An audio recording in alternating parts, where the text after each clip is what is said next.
Did you know that a majority of recharge to the Barton Springs segment of the Edwards Aquifer is through recharge features such as caves? About 2 miles upstream from Buda, here on Onion Creek, is an important water feature that contributes to Barton Springs. We're talking about the Antioch Cave. And welcome to Antioch Cave. I'm standing in front of the vault and a valve right now, and in the middle of the Onion Creek channel. In this remote location on Onion Creek is one of the most significant recharge features within the Barton Springs Edwards Aquifer Conservation District. The Antioch Cave is a natural cave that formed at the bottom of Onion Creek.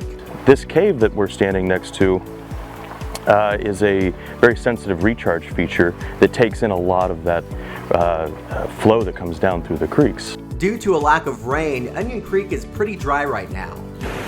But in plentiful times or during extreme floods, water flows down Onion Creek, with some of it spilling into the Antioch Cave. That water eventually makes its way down to Barton Springs.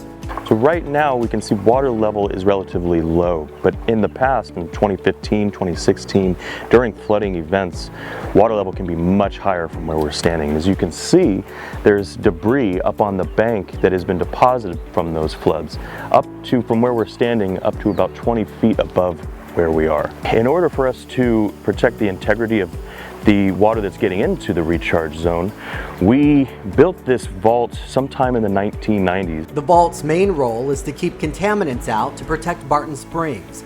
It was built with an air pressure activated valve so that the valve could be maintained in the closed position during periods of stormwater flow.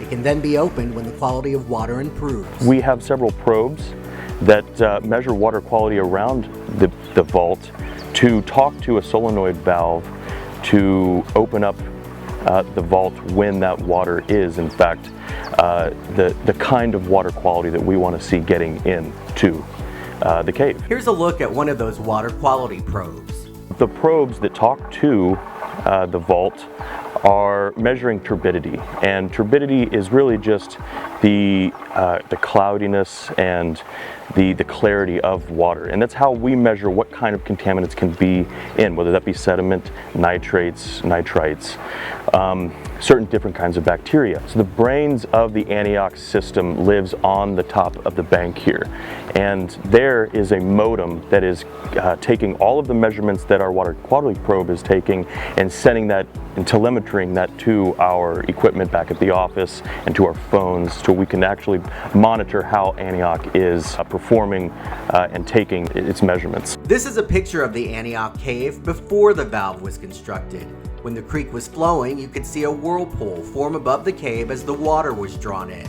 Since it was constructed in 1997, the vault has been doing its job. The total amount for a period of 5 storm events, we determined that there was 190,000 pounds of suspended sediment that didn't go into the cave. That's like close to 10 tons of dirt and other debris, a lot of contaminants that go with that didn't go into the cave and into the aquifer and ultimately to Barton Springs. So we saw that how beneficial the system was when it's working with the valves closing and we get high turbidity and when we get these storm events, that we could calculate how much water was either going in or not going into the aquifer and how much contamination was not going in because of the storm event.